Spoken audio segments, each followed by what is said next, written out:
Assalamualaikum warahmatullahi wabarakatuh. Hai para peneliti muda dan mahasiswa yang sedang menyiapkan skripsi.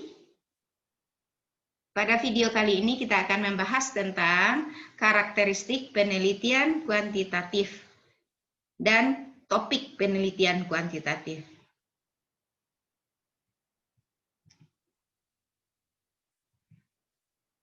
Apa yang menjadi karakteristik penelitian kuantitatif? Kita perlu mengetahui ciri-ciri penelitian kuantitatif ataupun bukan penelitian kuantitatif. Nah, pada video kali ini kita akan membahas khusus tentang ciri-ciri penelitian kuantitatif. Mungkin para mahasiswa menganggap penelitian ini sulit sekali. Ya, apalagi untuk menentukan topik penelitian. Nah, mudah-mudahan dengan mendengarkan video ini, dengan mempelajarinya dengan serius, calon peneliti bisa lebih mudah dalam menentukan masalah dalam penelitian kuantitatif. Nah, bagaimana caranya? Kita kenal ciri-cirinya.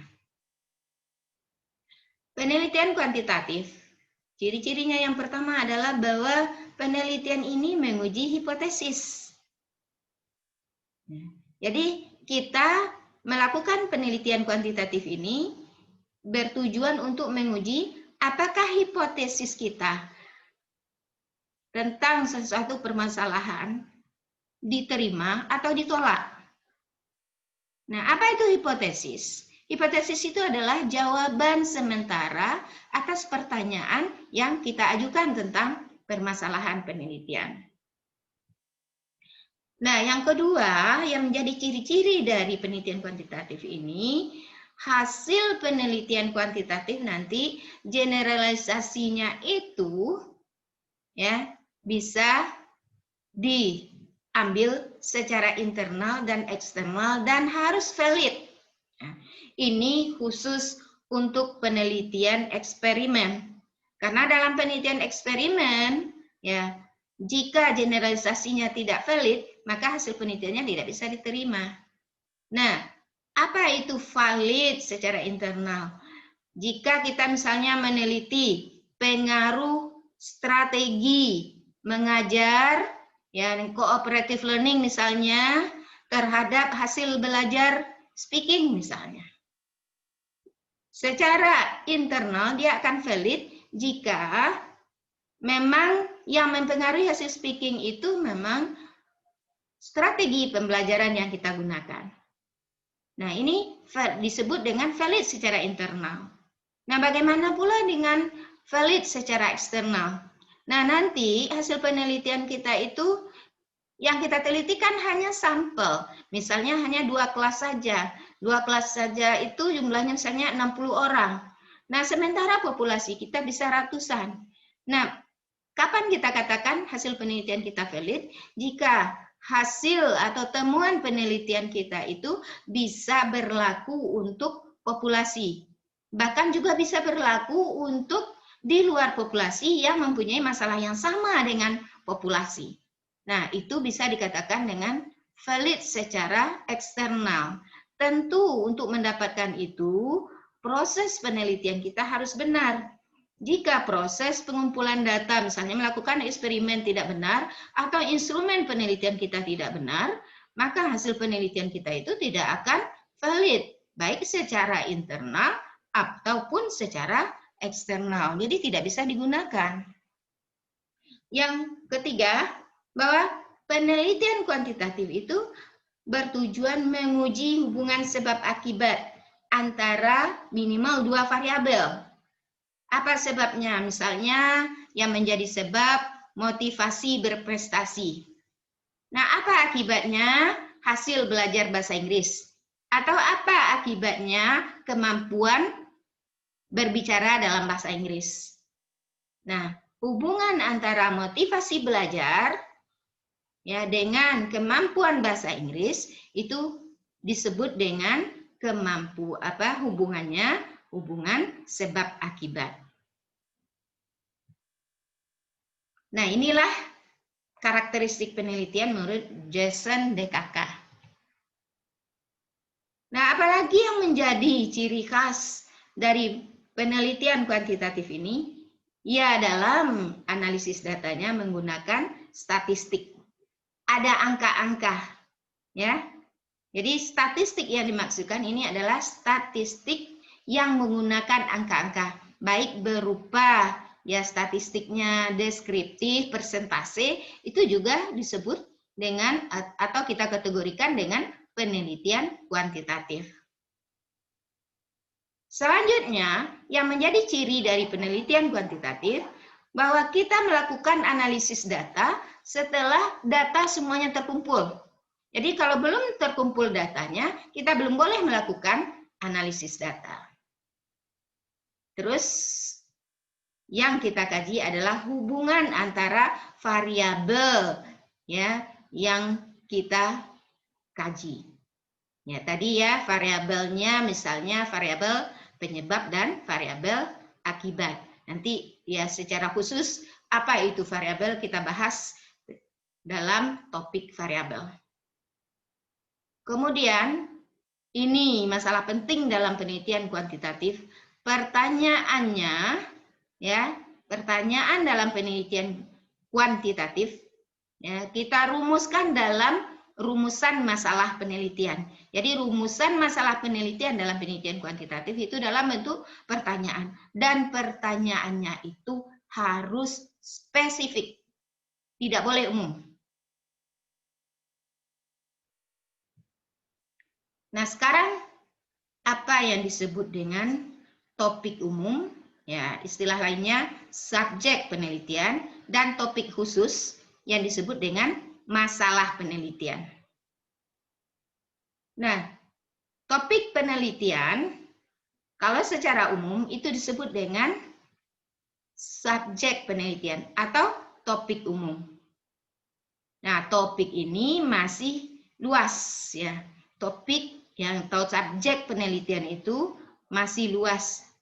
Dan topik penelitian yang masih luas ini tidak bisa langsung dijadikan sebagai masalah penelitian atau pertanyaan penelitian.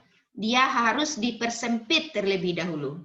Nah, contoh subjeknya strategi belajar bahasa Inggris, strategi mengajar bahasa Inggris, asesmen bahasa Inggris. Nah, itu semua topiknya masih bersifat umum yang disebut juga dengan topik umum atau subjek penelitian. Nah, topik tersebut harus kita persempit. Bagaimana caranya kita mempersempit topik itu? Yaitu dengan membuat ya beberapa pertanyaan. Jadi dari satu topik yang umum itu bisa kita buat beberapa pertanyaan. Bagaimana cara kita menentukan apa saja pertanyaannya? Bacalah subjek itu.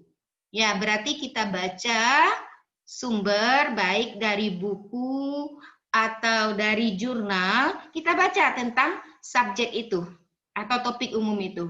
Nah, apa-apa saja pembahasannya? Nah, yang dia bahas itu kemudian kita buatlah, kita rumuskanlah dalam bentuk pertanyaan. Berarti dalam satu subjek penelitian kita bisa merumuskan banyak pertanyaan penelitian atau banyak topik-topik khusus. Nah, menurut ahli DKK, kita perlu ya membuat pertanyaan. Misalnya, apakah topik atau topik umum yang kita bahas itu ya terkait dengan pendidikan atau ada di lingkungan institusi pendidikan? Itu perlu kita pertanyakan. Kalau dia di luar institusi pendidikan sebagai mahasiswa yang belajar atau yang prodinya di bidang pendidikan, maka kita akan keluar dari capaian pembelajaran ya prodi. Maka kita harus kembali apakah ya subjek yang kita bahas itu ada di lingkungan pendidikan. Itu perlu kita pertanyakan. Kemudian setelah kita yakin bahwa subjek yang kita kaji itu memang ada di lingkungan pendidikan, ada kita pelajari, maka baru kita membuat beberapa pertanyaan. Ya, untuk menentukan topik khusus yang terkait dengan topik atau subjek yang kita bahas ini. Bagaimana caranya? Apakah kita pikirkan saja? Tidak, sekarang mudah caranya. Kita bisa search setelah kita tentukan subjek apa yang akan kita kaji, kemudian kita search di Google. Apa saja pembahasan tentang topik itu. Nah, cara lain yang bisa kita gunakan untuk mempersempit topik adalah dengan membuat pertanyaan membuat pertanyaan. Apa pertanyaannya? Misalnya, apa yang ingin saya teliti ya? Apa ya mata kuliah yang menarik bagi saya? Jadi harus dipertimbangkan. Jangan yang diteliti itu adalah mata kuliah yang paling tidak kita sukai atau yang paling sulit bagi kita. Jadi pikirkan apa mata kuliah yang paling kita minati. Kemudian kita tentukan apa topik di dalam subjek yang kita pilih itu, apa topik yang paling saya sukai. Itu menjadi pertimbangan dalam memilih masalah penelitian. Nah, jika belum juga terjawab apa yang kita pertanyakan itu, terus cari lagi. Nah, gunakan pertanyaan tersebut untuk mencari pertanyaan yang spesifik. Nanti bisa saja kita menemukan beberapa pertanyaan yang spesifik. Namun, yang kita pilih untuk penelitian kita cukup satu saja, jangan banyak-banyak. Jangan 2 pertanyaan, karena dalam penelitian kuantitatif, pertanyaan yang spesifik itu akan menjadi formulasi masalah kita. Nah, sekarang mari kita lihat contoh merumuskan topik ini. Nah, misalnya yang menjadi subjek dalam penelitian kita setelah kita baca buku tentang teaching English misalnya ya, TOEFL. Ya, teaching English as foreign language. Nah, kita lihat di dalam materi pada buku itu ada kajian theory of teaching. Nah, theory of teaching ini menjadi subjek yang besar, yang masih umum. Kemudian kita coba mengenal apa-apa saja ya theory of teaching ini. Ternyata setelah kita baca, kita menemukan ada traditional theory, cognitive theory, communicative theory, cooperative theory, dan lain-lain. Nah, setelah kita lihat ada beberapa teori seperti ini, kita coba membatasi topik. Nah, pada tahap pertama, kita pilih dulu. Oh, dari teori yang ada, saya maunya memilih cooperative theory saja. Nah, itu tahap pertama dalam membatasi topik kita. Berarti topik kita sudah dibatasi. Nah, pada tahap kedua, cooperative theory ini apanya yang mau kita kaji? Kan baru 1 variabel. Sementara dengan penelitian kuantitatif minimal 2 variabel. Nah, saya mau melihat cooperative learning theory ini kaitannya dengan students participation in learning misalnya. Nah, ada 2 variabel yang kita bahas. Yang pertama, cooperative learning ya, sebagai variabel penyebab dan sebagai variabel akibat adalah students participation in learning. Nah, jadi participation ini harus ya ada datanya ya melalui angket nanti ya sehingga bisa diangkakan. Jadi apakah misalnya cooperative learning ini ya berpengaruh kepada students participation in learning. Jadi itu yang mau kita lihat. Atau mungkin saja cooperative learning ini dengan students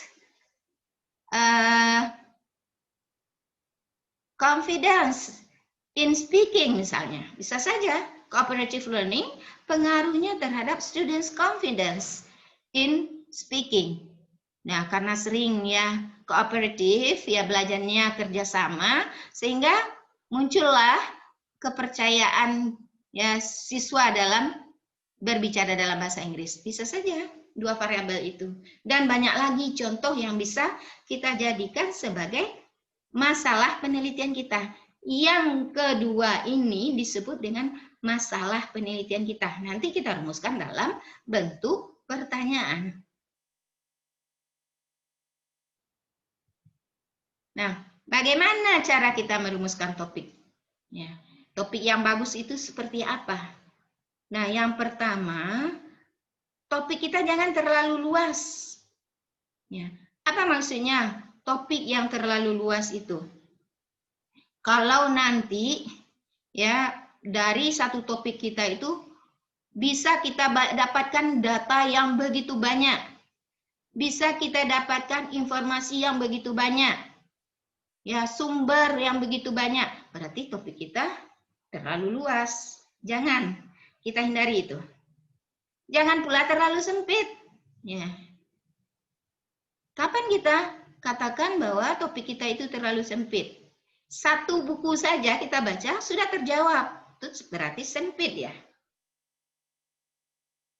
Dan jangan pula terlalu teknis. Hanya orang-orang tertentu yang paham dengan istilah itu. Jadi istilah yang kita pakai, pakailah istilah yang umum yang bisa dipahami oleh banyak orang. Ya, jadi jangan hanya kita saja yang tahu. Nah, maka istilah-istilah yang kita pakai jangan terlalu teknis. Kemudian yang menjadi pertimbangan dalam memilih topik juga, topik yang kita kaji itu memang belum jelas jawabannya. Tapi kalau sudah jelas jawabannya dan itu sudah diterima oleh semua orang, berarti penelitian kita itu atau topik kita itu tidak perlu lagi diteliti. Nah, jadi topik yang bagus untuk diteliti, jawabannya masih belum tepat atau masih ragu-ragu, masih dipertanyakan. Dan belum diakui oleh semua orang.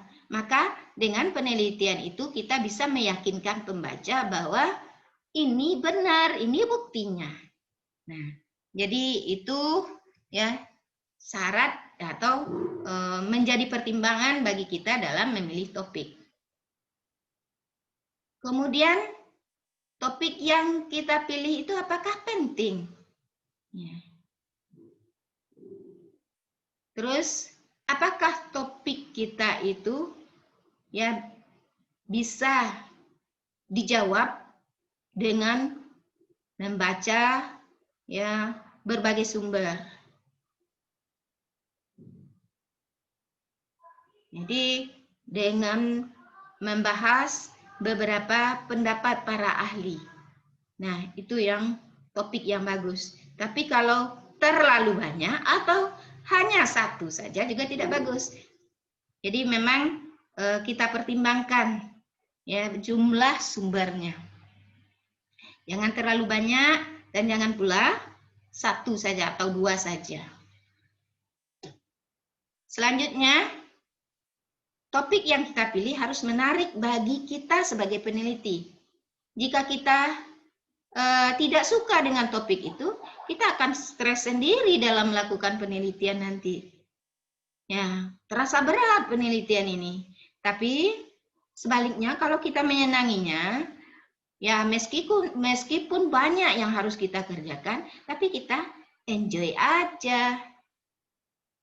Nah, berikutnya topik yang kita pilih harus baru. Kalau sesuatu yang sudah diakui orang, sudah diketahui orang, maka itu tidak baik, ya, bukan topik yang bagus.